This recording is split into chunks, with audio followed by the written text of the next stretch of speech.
the founder of the day. We're a day early though, because tomorrow, as I said last night in trivia, I am going to be a little bit busy tomorrow with a certain party for a certain nephew. Happy birthday, Nico. Unfortunately, that means we're doing it a day early. Fortunately, that means we're going to talk about tomorrow's article today. It should be great. Hi, Misfit. Thanks for coming. Everyone else popping in, thank you so much. We're going to talk about the American Revolution. Without further ado, let's get right into it. So the first person I wrote about last week was a gentleman named Hendrick Fisher. Now, I didn't know a lot. Oh, there are audio issues. Uh-oh. What are you having trouble hearing me, Misfit? Is that a problem? What are the what seems to be the problem here? I should be good. Everything here says good. Let me know what the issue is, if you would. And I'll start talking about Hendrick Fisher. I'm a little concerned though. Is it popping out?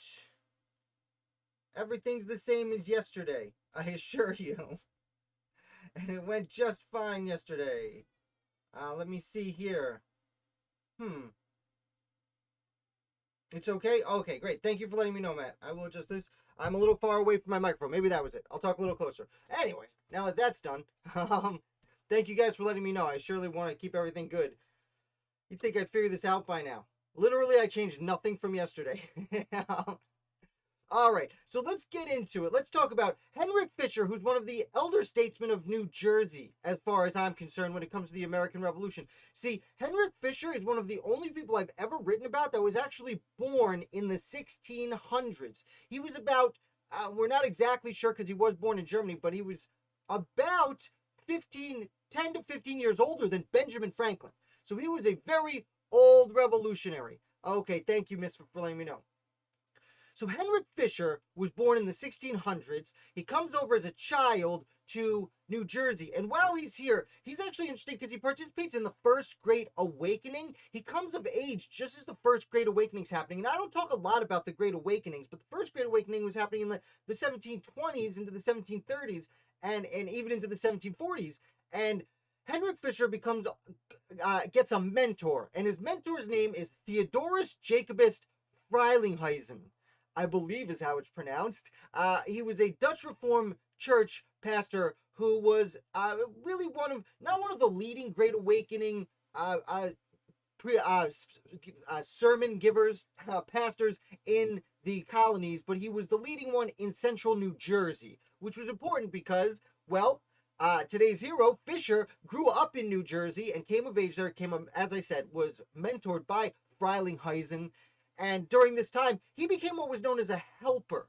And this is a little bit of a controversial position because at first the helper was just supposed to help out the pastor when he needed help. But eventually this position grew to giving sermons and overseeing the church. And people were a little curious about the power that this person had in the community, especially with the church, especially during the Great Awakening when religious revivalism was so important at the time, that how could this guy who's not a pastor be giving the sermons and all of this? And it was a little controversial, but though he made some enemies, it ended up making Fisher rise from really a nobody farmer,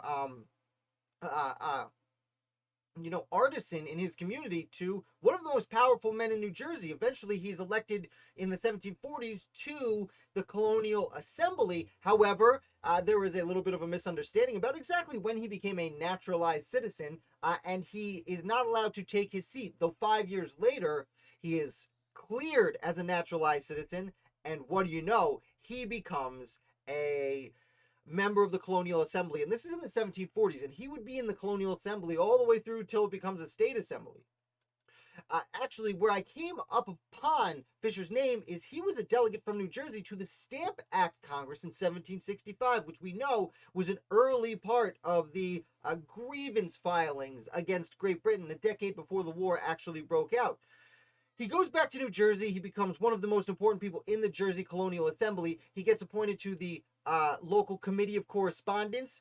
By the time of the Lexington and Concord breaks out, Fisher is already on the Committee of Safety, and he is actually chosen as the first president of the New Jersey Provincial Congress. Again, at this point, he's already in his late 70s by the time he is elected to the New Jersey as president of the Provincial Congress. And the Provincial Congress was essentially the shadow government that took over between ousting Royal Governor William Franklin and creating a state government. Now, he's only in this position for about 6 months, and then he's, he's in his 80s by this point, and he resigns because he's tired and he's a little bit older. And a much younger person takes over as president, but essentially governor of revolutionary New Jersey. Though the people there say, well, you're not going anywhere, and they immediately elect Fisher as vice president of the state of New Jersey because he was so important to New Jersey as both a colony and now as a revolutionary state. Now, he only sticks around for about a year and a half, and he ends up going back home, though he has to flee his home because it is taken for a brief time by the British. And when General Howe, the British general, ends up giving blanket pardons, saying, anyone who wants to leave the Patriots, we will forgive you if you come fight for us against the rebels, there are certain people specifically excluded from this. They are called arch traitors, and Hendrick Fisher was an arch traitor in the eyes of the crown, and therefore would never be forgiven. Fortunately for him, he does not. America wins, although sadly, as I said, he was already getting into his 80s at this point, and Hendrick Fisher ends up passing away in either 1778 or 1779. Surprisingly, we don't know exactly when he died. There was some controversy about the date on his grave, which is surprising. And I didn't mention this in the beginning, but Hendrick Fisher, we don't know a lot about his early life either. So considering he was at the Stamp Act Congress and the first president of revolutionary New Jersey, we know surprisingly little about this gentleman. It's really, really interesting. So that's what we know of the life of Stamp Act Congress delegate Hendrick Fisher. We're going to move right along here and bounce over to our next founder, who happens to be John Parker Boyd. Okay. John Parker Boyd. Now, John Parker Boyd actually is more important to the War of 1812 than he is to the American Revolutionary War. Now, if you come to this channel often, you'll know I actually consider the War of 1812 to be part of the greater American founding. People may argue with that, but Parker Boyd was alive during the American Revolution, but he was a very young man, and although he wanted to join as a soldier, he was too late. He came of age just as the war ended, but he wanted to be a soldier, so he does something very curious. He goes to India, and he actually fights as a mercenary in India, mostly for the British, actually, but not really directly for the British. At the time, the British were kind of taking over India, and they were using the different heads of state. The name escapes me, but essentially the kings of different Indian provinces, and Parker Boyd would sign on with different provinces of India to fight with, but again, essentially for Great Britain. And he does this for almost 20 years. Over 15 years he's doing this in India, until eventually Britain basically takes over, and there's no real need for his fighting anymore. During this time, John Parker Boyd established himself as a really important cavalry commander, and he has wild success over there. It's really impressive. He makes a good amount of money, and then after the wars are over, he sells off all his goods and travels back to the United States, but he still wants to be a soldier.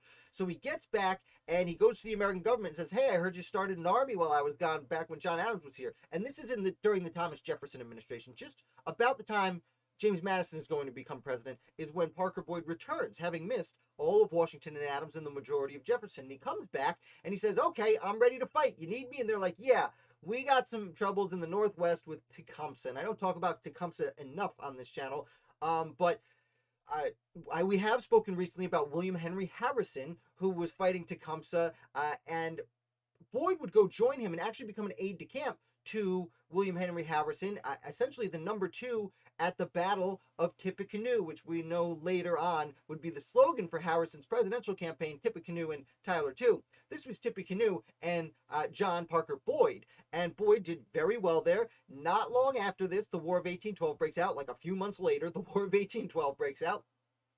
He ends up going to New York, and John Parker Boyd is appointed a brigadier general in the American Army at this point.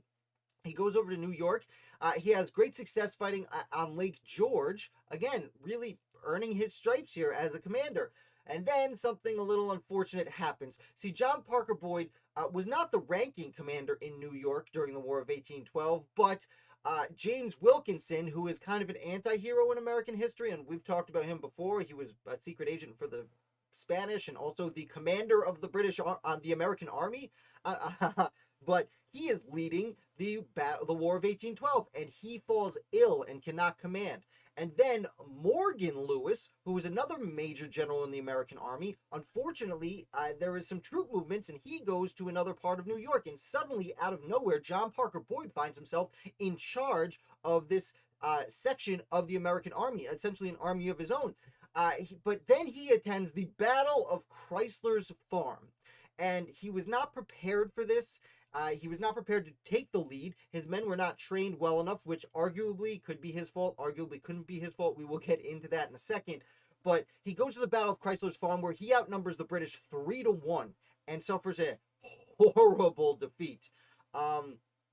Fortunately, the war ends not too long after. The Americans win, huzzah, and John Parker Boyd then is kind of being taunted, not taunted, but his career is tarnished because it's one battle. And again, he's literally fought around the world having great success, but this one battle tarnishes his reputation. He is given all the blame. He does write a fairly lengthy pamphlet afterwards defending his behavior, but it's up in the air. Was he a great general who made one mistake, or did he have a lot of good luck early in his career, and this really shows his true colors? There was a quote I had read from Winfield Scott, who was another American. He's hard to call American founder. He came up at this point during this war and really was important later on as a commander of the American army. But Winfield Scott kind of criticized him as a very good officer, not a good leader. When he's actually put in command, he fell through, although he used fairly harsh words. Either way, that's at this point, Boyd retires to his farm, but then passes away just a few years later. Of course, we've covered decades of his life in this brief conversation, though it might not feel that way. So that is a summary of the life of John Parker Boyd. I'm going to grab a sip of water while we move over to this next person. Thank you guys for coming. Make sure you like and subscribe. Although I do see you guys already throwing in likes. I totally appreciate that. Thank you very much. So, let's talk about Caleb Davis. Okay. So Caleb Davis was born in Connecticut, but he moves as a child to Massachusetts, where he makes a name for himself, and he's from the lower classes, but he opens up a merchant shop. He learned the merchant trade with his uncle and opens up his own little merchant shop.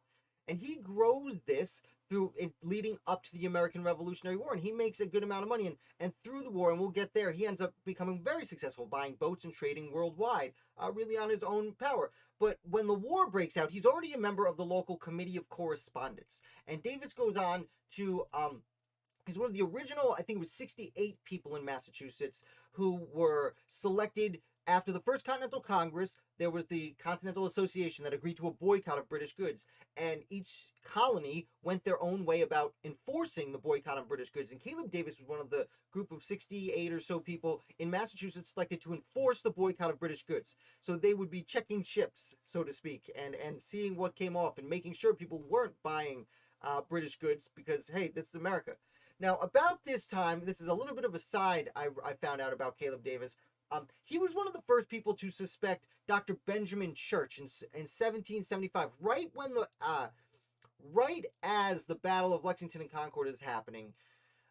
Dr. Benjamin Church would be the first Surgeon General of the Continental Army, but quickly in 1775 was found out to be a spy for the British. Now, this was not known immediately, but Caleb Davis very early on suspected Dr. Church and actually went to Paul Revere. And we know because of what Paul Revere wrote in a letter that he was talking to Davis, and for some reason Davis had a lot of suspicions about Dr. Church because he saw Dr. Church leaving Howe's quarters, and they were all chummy and whatnot.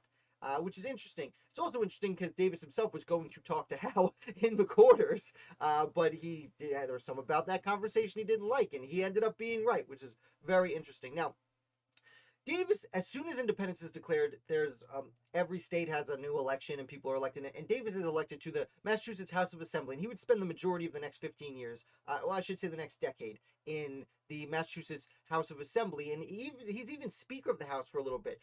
But what's very interesting is after the state constitution is passed in 1780, Massachusetts, interestingly, had, I think it was 1778, had a constitution that was written and put up for the people to vote on. It did not pass. And they wrote because it was too democratic. and the people had a democratic election against a 2 democratic constitution, and that's an abbreviated version of what actually happened, but essentially what's happened. 2 years later, they have this new, less democratic constitution that people like. In 1780, it's passed. What's interesting, they needed to transition. They transitioned from colonial government to revolutionary provincial Congress, and now they were transitioning into the Constitution. And Caleb Davis was chosen as Massachusetts' state agent. And state agent was an interesting position. There were a few of them with different jobs. And what Caleb Davis focused on is there was the Revolutionary Board of War that was overseeing the war, at least as in regards to the Massachusetts state militia. As I like to talk about here, there wasn't just one Continental Army fighting the British. There was the Continental Army, and then each of the 13 colonies had their own militias, which acted as independent armies, though they did usually default to George Washington's requests. Then you have the Green Mountain Boys in Vermont. You have certain people in Kentucky, which essentially acted on their own. So there are a lot of armies all working together. And Massachusetts had its own, although we would know it as the militia. And the State Board of War, much like the Continental Congress's Board of War, the State Board of War oversaw the Army in regards to Massachusetts militia and, to a degree, the Massachusetts soldiers fighting with the Continental Army. But when the new Constitution was written, well, now the governor is the chief executive, and he is the commander-in-chief of the state forces. So there was a 2-year period where Caleb Davis, as state agent, oversaw the transition from Revolutionary Board of War running the show to the government and the governor running the army. And this wasn't just, hey, we got to move everyone's files over. It was paying off certain debts owed by the Board of War, figuring out, new payment systems for this new army, because they were the same soldiers in the militia, but it was essentially a new army. And he oversaw that reorganization. Took 2 years of his life, but he got it done. It's extremely interesting. After the war, as I mentioned earlier, I alluded to it earlier, Davis goes on to keep building his mercantile business, and he ends up trading internationally. He has all over Europe, even I believe parts of northern Africa, has ships trading all over the world. Becomes very successful, but it's fascinating because he's referenced on several occasions as a sugar refiner. He did this also. He opened a sugar refinery, and I guess because the people of Massachusetts saw the sugar refinery in their city, but did not necessarily see the boats sailing the world, this is kind of what he became known as at the time. He also invested in early works. There is a bridge, the name eludes me, but one of the early bridges in Massachusetts, I believe the one that connected it to, I don't want to say. I think it went over with Charlestown. I'm not sure. Thanks, Misfit. So he also becomes one of the first directors of the Bank of New York for the Boston branch of the bank. The Bank of the United States. When Alexander Hamilton gets the Bank of the United States created, he becomes a director of the Boston branch. A very important position, implementing the first Bank of the United States. That is a great overview of a really interesting, super random, but I find very interesting founder, Caleb Davis. Let's pop over here. Again, I need to click this. While I'm popping over, thank you to my Patriots on Patreon who help support this channel. I am about to invest in a stream deck, so instead of using my keyboard down here, I can have all of my screens on a button, so I can just literally make these changes here. If you guys want to support this channel, definitely check out my Patreon page. There's a link down below. I really appreciate it. Thank you. And let's move on to Joseph Dombey. Okay. All right, let me take a sip of water. This one's fun. There's a lot going on here. Joseph Dombey. Joseph Dombey is not an American founder. I'm sorry to tell you that, though you come to this channel for American founders. He almost was the founder of the United States metric system. But Jason, there is no metric system in the United States, you say. Yeah, I know. It's because this guy got caught by pirates. Let's talk about it. Joseph Dombey actually was famous for becoming he was a physician, but he studied botany, and he became the #1 flower guy in France. He actually became head botanist at, and I'm going to mispronounce this, the Jardin des Plantes, which translates to Garden of Plants, in Paris. It was then, and I believe still, one of the most important, at least then, and maybe even now, one of the most important flower observatories in the world. I'm not sure what to call it. Botany places.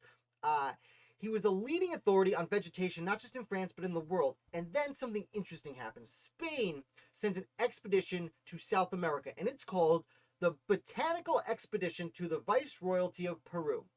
And although it is led by Spaniards, Joseph Dombey is asked to come along because he has such a great knowledge. He's asked to come as an assistant.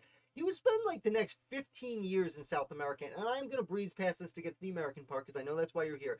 But he spends about 15 years in Peru. He collects a bunch of findings. He tries to send a bunch back to France.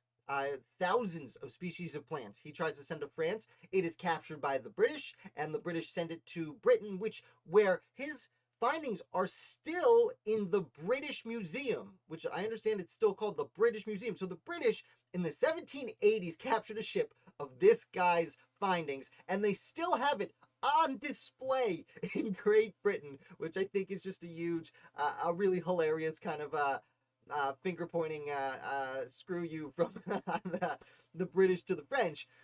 They still have it. Now, on another occasion, Joseph Dombey was still working with these Spanish explorers and botanists, and he wants to send more back, and the Spanish say, well, no, because it's our expedition, so we tried to let you send it back once, and you gave it to the British, so we're not going to let you do that again.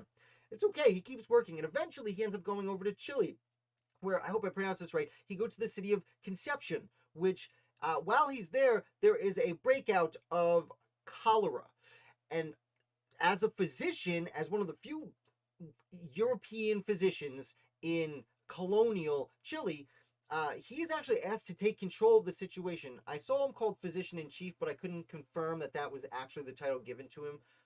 But he was essentially put in charge of overseeing this epidemic that broke out in the city, and he spends a year helping the people, successfully helping the people find their way through the disease. After this, he does more research on plants while he's there, and ends up sailing with them back to France. But when he gets to Europe, he first stops in Spain, and the Spanish authorities there say, no, you can't have this. And again, he has his findings taken from him. Now, this time, I don't know if he gets all of his findings, but he gets most of his findings back because he promises not to publish his work before the leaders of the original expedition he was on. He agrees that I was part of a guest on a Spanish expedition. I will let the Spanish leaders of that expedition publish their findings, then I'll publish my work, which he does, and again, he becomes very important. The thing is, he arrives back in Spain just as the French Revolution is breaking out. Now, fortunately for this guy, he didn't concern himself much with politics, he just liked plants. And the National Assembly that took over the government and started beheading people, they were okay with Dombey. And I'll remind you that the French Revolution was an entire revolution. It wasn't just a political revolution. They were trying to change society at large. And this is where the metric system comes from. They actually wanted to change how things were measured. They came up with a new calendar that didn't last, but the metric system they created is still used by most countries in the world. And side note, the United States, although we don't really consider ourselves a metric country, much of what we use is based in metric. It's just translated then to our form of weights and measures. But this is about the same time the Constitution was getting passed, which gave Congress the ability to determine weights and measures. And hey, Secretary of State Thomas Jefferson had the ear of George Washington, and he was friends with France. Now, he had met Dombey briefly. Dombey gets back just before Jefferson leaves, but although Jefferson knows him mostly as character, mostly by his reputation, he really loves France, and he hears France is trying to do this new thing of weights and measures. And since the United States has to come up with a new version of weights and measures anyway, and just like they're coming up with new coinage, they're not using the pound. Actually, they were considering using the Spanish dollar. Again, at the same time that the United States becomes one of the first nations to use a decimal system with their money, so is France doing pretty much the same thing. So they say, hey, why don't you send us over some examples of your metric system? And the thing is, when they created two things in France, well, they send two things to the United States. They send a copper rod that was 1 meter long, that was made with the other meters and measured with the meters, and then they send something called a grave. Now, the name grave would be changed to gram a few years later. It doesn't weigh exactly what a gram does say, but it's approximately the same thing. And they send this grave over with the meter so that the Americans can investigate it and determine if they would really like to follow the metric system. Unfortunately, they give it to Joseph Dombey, who sails towards the United States and before he arrives is captured by pirates. Well, they called themselves corsairs. That's a sexy name that, what I believe was British pirates gave themselves, although usually we associate corsairs with North African pirates. So it might be a little lost in translation because it was originally written by a French person to an American. Now, Dombey, unfortunately, is captured. He is brought to the Caribbean, where he's treated pretty poorly and then dies fairly quickly. Now, it is difficult to determine if he dies because of his poor treatment or if he dies because because he caught a disease he was not accustomed to. Though, having lived in South America for a long time, he should have been seasoned, as they call it, or called it. People would kind of die when they came to North and South America pretty quickly. But if you survived a year, you were generally seasoned, and you would have been all right. Now, although Dombey dies, his luggage doesn't die, and in fact, these corsairs, as they call themselves, they look through all the luggage. Of course, pirates want to take goods, but they see something. They see Dombey's baggage, and they see it is addressed to Secretary of State of the United States of America, Thomas Jefferson. And they don't want to mess with that. For whatever reason, these pirates or corsairs or privateers, they did see themselves as honorable people. Judge them as you will. And they decided to send it back to the United States. They actually send the luggage back. Now, it gets to New York. By the time it gets to New York, Thomas Jefferson had resigned his position, and Edmund Randolph had taken over as Secretary of State. But he gets these baggages that are addressed to Jefferson. And so this weird correspondence goes on that I was reading through where Randolph writes to Jefferson, hey, do you want this? And Jefferson's like, well, no, it's okay. And you can auction it off or do what you want. And then Randolph doesn't really know what to do with it. And then the meter disappears. I'm not sure what happened with the meter. But the grave, aka the grave somehow ends up in the hands of Andrew Ellicott. Now, Andrew Ellicott is the premier surveyor in the United States. We've spoken about him before, but just as a reminder, Andrew Ellicott, by this time, had finished the Mason-Dixon line, had done the borders of essentially almost every state. He resolved the borders of almost every state west of the Mississippi. Pennsylvania, he's the reason Erie, Pennsylvania is part of Pennsylvania. He is finalized, would go on. The last thing he would do after this is finalize the border with New York and Canada. Just literally find a border in the United States, and he probably was involved with finalizing it. So somehow, and I was really spent a lot of time trying to trace this and could not figure it out, but somehow it gets from Edmund Randolph to Andrew Ellicott. Again, as for the meter, that one kind of disappears. The grave, though, stays in the family, the Ellicott family, for like 150 years. It's donated to a museum in the 1930s or 50s. Somewhere in the 20th century, it's actually donated. So extraordinarily interesting. What's even more fascinating is after Randolph no longer has it, you find Thomas Jefferson in letters saying, man, I really wish I got that. And it's like, no, dude, you had written to Randolph and told him to do what he wants. You should have said, hey, send me the grave and send me the meter. While I can't say this is why the United States never had the metric system, this is essentially why it was not implemented right off the bat. Of course, it wouldn't necessarily have been had it arrived appropriately. But it certainly wasn't done then because of this. So that is the story of Joseph Dombey. I stumbled onto it. I know he's not an American founder, but I found it an extremely fun story. I sure hope you did too. Let's bounce over here. We've got 3 more left. Rocking and rolling. We're going to move on to a Brutus. I'm going to take a sip of water real quick because I'm talking a lot today.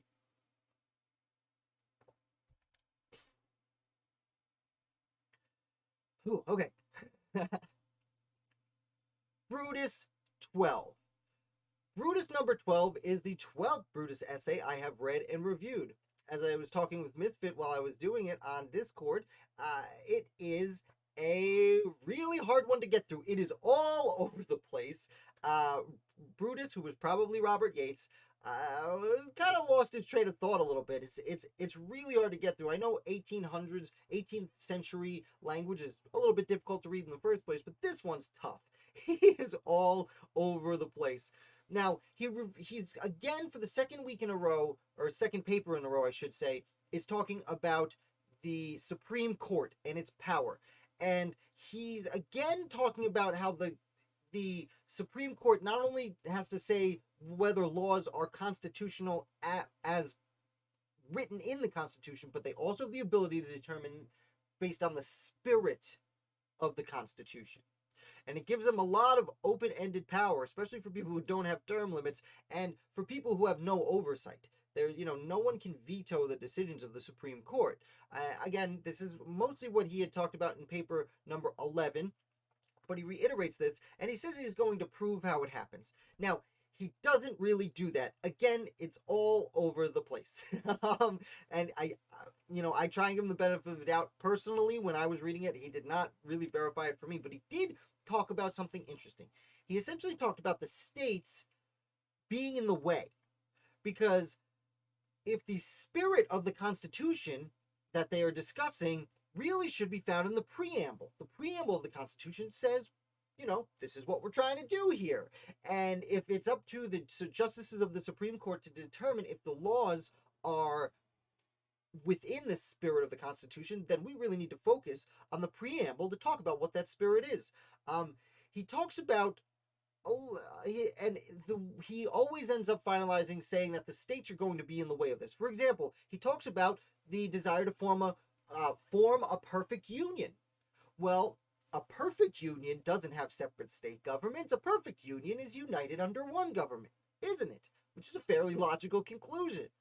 The states, with their separate governments, would be in the way of this. So when making decisions on what is legal, well, the Supreme Court should be inclined to make decisions towards the direction of eliminating states and their governments, because that is an imperfect union. Technically speaking, it's correct. He goes into, also he references domestic tranquility. How are we going to have a common cause? How are we going to be tranquil? And I'm trying to think of a synonym for tranquil. How are we supposed to be united and have one smooth body of people if we have these separate states in the way?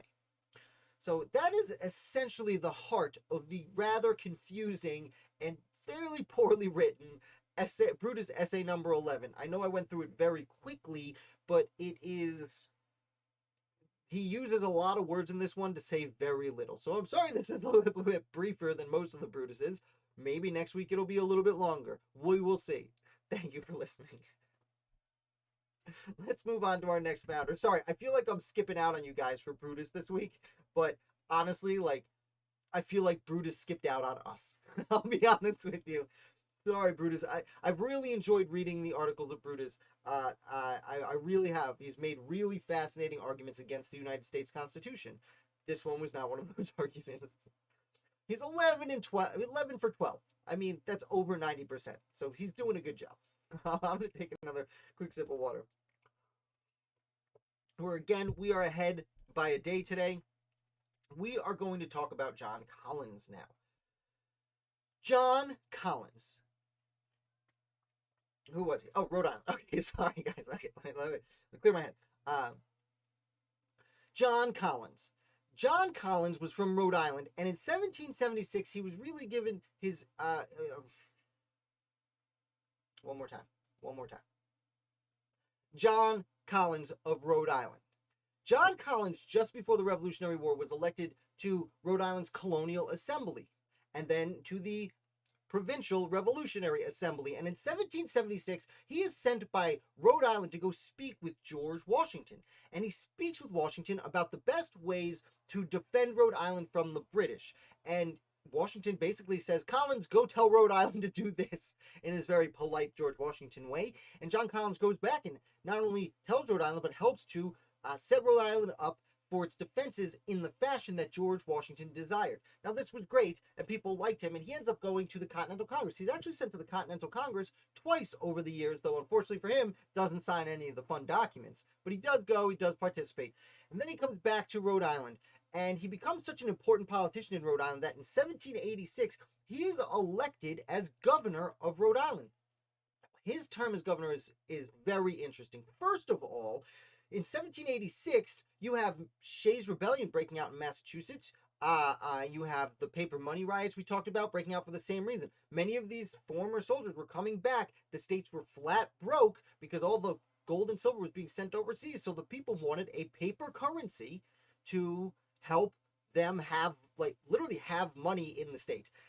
And Collins is actually elected governor on a platform of we are going to print paper currency. And then he is elected. He easily wins the election. Now there is a lot of pushback, and it is not implemented the way he said it would be when he was elected. But he keeps his position for the next 5 years. During this time, there's this whole constitutional convention in Philadelphia, which at the time they called the Philadelphia Convention. But much like Patrick Henry famously smelt a rat, Rhode Island in general had no interest in going there. Rhode Island was really one of the major problems, if not the problem, for people at the Continental Congress to get anything done, because Rhode Island never showed up at the Continental Congress, and that's why the Continental Congress needed to make changes, because they wanted to get things done. Now, John Collins is governor of Rhode Island when they don't send anyone to the Constitutional Convention. Then the Constitution is passed around, and they say, hey, we came up with a Constitution. It's so great. And John Collins and the Rhode Island he governs is like, it's not so great. And at first they have a referendum, which a referendum is a popular vote. They put it up to the vote for the people and say, hey, everyone, do you want to have this Constitution? And the people overwhelmingly voted it down. Now, interestingly, when you read the Constitution, it says you need to have a convention. The people need to elect representatives to go to a convention to debate and then vote for the Constitution. Rhode Island didn't do that. They just put it up to a vote. So even if it was voted for, which again, it was overwhelmingly defeated by the people, even if it was voted for, it would not have counted as ratification because Rhode Island just didn't count. And John Collins was the governor who oversaw this. What John Collins did that was really, really interesting is in 1790, he publicly changes his mind. He was one of the many people against the United States Constitution when it was first put up for ratification. And he publicly says, I've changed my mind. I think we should support the Constitution. Again, he is the leader for several years of the state, one of the most important revolutionaries, political revolutionaries in Rhode Island. Now, he changed his mind for several reasons. First of all, by the time he changes his mind, George Washington has already been president for the better part of a year. They were already by themselves. This is about the time that North Carolina, which we will talk about next, North Carolina finally ratifies the Constitution, and Rhode Island is all by itself. So obviously, either by boycott or by force, eventually Rhode Island would have had to be brought in to the Union. What my friend Tom Dutchguy likes to call a coup, because they were forcefully, if not actually forcefully, pretty much demanded that they join the Union. And Collins recognizes this. And he, despite the fact that it would ruin his popularity, he publicly declares this. And then he helps set up a convention to appropriately ratify the Constitution, which is done. It is ratified. Everyone's happy. Except for Rhode Island. Because Rhode Island joins the Union, and immediately they have another gubernatorial election. They were annual, if I'm not mistaken, at the time. And he is voted out of office for Arthur Fenner, who we talked about not too long ago, who would go on to be governor of Rhode Island for the next 15 years. And Collins's Rhode Island career is essentially ruined, but lucky for him, he is actually voted as one of the inaugural members of the first United States House of Representatives to represent Rhode Island. Now, he never goes because, again, we're almost 2 years into the United States government at this point. We're almost 2 years into George Washington's presidency by the time he is elected, and the first Congress is about to expire. So there's no reason for him to travel to New York City. He wouldn't get there in time to do anything anyway. It is a little bit of a slap in the face from the people, but it's also a little bit of a thank you for your service from the people. It's a weird twist. And from there, John Collins essentially retires into his private life. Fascinating founder. Hi, the Skusumi. Thanks for coming. I appreciate you being down there. I see you. Thank you all for coming. Thank you for liking and subscribing. And we're going to move on to our final founder today. We're getting through it a little quick. I do apologize for that. Like I said, I'm about to finish this up and get in the car and drive for 3 hours. So, what fun. Rather stay here with you guys all day, to be honest. I shouldn't say that. Can't wait to see my family. Anyway, we're going to talk about Timothy Bloodworth. Now, Bloodworth, if you come play trivia on Fridays, Bloodworth is one of the names we've been getting right in our big final guessing game for the last few weeks. What's a Bloodworth? About a pint. That's my new joke. I really like it. I figured we'd talk about Timothy Bloodworth. Of course, over the weekends, I republish articles I've written in the past. This one I wrote quite a while ago, but Timothy Bloodworth is a fascinating character. So, Timothy Bloodworth. Timothy Bloodworth was from North Carolina, and he was born into the lower class of people. He was kind of a jack of all trades. Although he had no formal education, he was a very smart person. He was a blacksmith for a while. He was a tavern keeper for a while. He was even a teacher for a while at a schoolhouse. He had a lot of jobs. But his real calling was politician, because eventually he was so nice to his neighbors. People respected him as a person so much that they eventually voted him to represent them at the Colonial Assembly. And he would spend the better part of 35 years as a politician in the Colonial Assembly, the Provincial Assembly, and the Revolutionary government, and then the state government. But he really comes into play. I should side note, as a blacksmith, he actually spent time making weapons for the Continental Army. Not a lot. You can only make so many guns by hand on your own, but he did try and help. Now, he really comes into play once the Constitutional Convention is completed, because he is an extraordinarily important anti-federalist in North Carolina. So North Carolina, unlike Rhode Island, who kind of brushed it aside and said, we'll have a referendum, North Carolina did call a constitutional convention. But there were people so against the Constitution, led by men like Timothy Bloodworth, that there was a stalemate drawn in North Carolina. And the Hillsborough Convention actually disbands without ever even voting for or against the Constitution. They don't even take up a vote, because the Anti-Federalists, again, led by Timothy Bloodworth, do such a good job of stalemating the convention as a whole, that they dissolve the convention, go home, the United States government forms. Now, we talk often about Rhode Island not joining the Union until after George Washington was president, but it's often forgotten that North Carolina also did not join the Union until after George Washington was president. And it wasn't until after Washington's presidency that they call a second convention, the Fayetteville Convention. The Fayetteville Convention was about 6 months into Washington's presidency already. And they have this discussion. This time, again, Bloodworth, real big anti-federalist, but eventually North Carolina, kind of like Rhode Island, seeing the writing on the wall. Like, there's already a U.S. government. There are already 11 states joined the Union. We have Virginia to our north, South Carolina and Georgia to our south. We are all alone out here. And that attitude essentially wins the day. We might as well join now before they demand we join and we have no choice. Let's do it on our own terms. And despite Timothy Bloodworth's objections, North Carolina does ratify the Fayetteville Convention, the Constitution at the Fayetteville Convention, and joins. Now, Timothy Bloodworth, much like we talked about recently with John Collins in Rhode Island, Timothy Bloodworth, having been the leading anti-federalist, is actually elected to the House of Representatives. And he does go to the first Congress. He's an inaugural member of the United States Congress, though he shows up quite a bit late. And he wants to minimize the federal government as much as he can, as many anti-federalists who were elected to the first government were. Now, he ends up becoming really important as a Democratic Republican as that party's established. He is usually in opposition to Alexander Hamilton. And he does such a good job, according to the state of North Carolina, that eventually he's actually promoted to the United States Senate and spends a term in the United States Senate. And that is the story of Timothy Bloodworth, an uneducated blacksmith who made his way up to become one of the leading Democratic Republicans in the United States Senate. I hope you enjoyed that. If you did, like and subscribe, and make sure you tune in for all the rest of the videos every single day of the week. Well, usually 6 days a week.